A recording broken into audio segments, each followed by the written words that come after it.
আমি জানি না এটা পারবো কিনা। ঠিক আছে, এবার আমি যাব, এবার আমি যেতে চাই। তুমি এটা করতে চাও?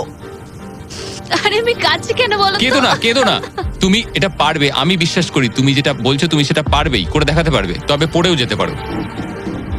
ভাই আমি জানি না। 30 দিন এখানে উপরে কাটিয়ে ও এখানে অনেক কিছু পেয়েছে, আবার হারিয়েছে, কিন্তু ওকে একবারও কাঁদতে দেখিনি। যখন আমি পড়ে গেছিলাম তখনও তুমি কাঁদোনি। এটাতে দুঃখ বেশি কি করে হয়? এটা কি আমি ভুল করলাম? হ্যারিসন, তোর সিদ্ধান্তের প্রতি আমাদের সমর্থন আছে। শুরু থেকেই আমি বলে যাচ্ছিলাম এই চ্যালেঞ্জটাকে আমি শেষ অবধি করতে চাই। বুঝলে কি বললাম? হ্যাঁ ভাই। আর আমার মনে হচ্ছে হয় খালি হাতে না হলে ভর্তি হাতে বাড়ি ফিরবো। এটাই তো আসল নিয়ম। আমি যদি এই বিমের ওপর দিয়ে হেঁটে যাই আর পড়ে যাই, আমি তাহলে খালি হাতেই বাড়ি ফিরবো। আমি হেরে যাব আমি। কিন্তু একবার ভাবো এটা কতটা ভালো হবে যদি গোটা বিশ্বের সামনে তুমি একবার বলো আমি পারবো, আর এটা করে ফেলো আর জিতে ফেলো। আর যদি ফিরে আসতে পারো তাহলে সেটা গোটা বিশ্বের সামনে সবচেয়ে বড় গর্বের বিষয় হবে। এটা সত্যিই দারুণ। হ্যাঁ, সবার সামনে। উফ, আমি ভাবতেও চাই না আমি করতে পারবো। বিমের দিকে তাকালেই মনে হবে আমি পারবো না। অ্যালিসন একটা সিদ্ধান্ত জানতে চাই, তুমি কি $2.5 লাখ নিশ্চিত প্রাইজ নিয়ে বাড়ি ফিরতে চাও আর $50,000 স্টারবাকস গিফট কার্ড, নাকি সবকিছু বাজিতে রাখবে ওই ওখানে রাখা পুরো $2.5 লাখ জন্য? কি করবে? আশা করি পারবো।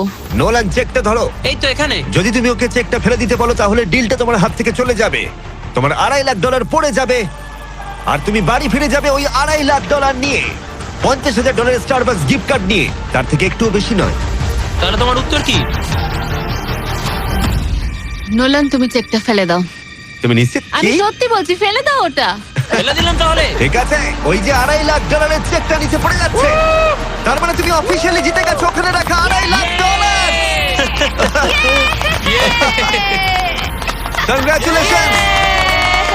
কিন্তু আমরা সবাই জানতে চাই ও কি ওখানে গিয়ে ফিরে আসতে পারতো? আমি যেন পড়ে যাই। মনে হচ্ছে ও পেরে যাবে।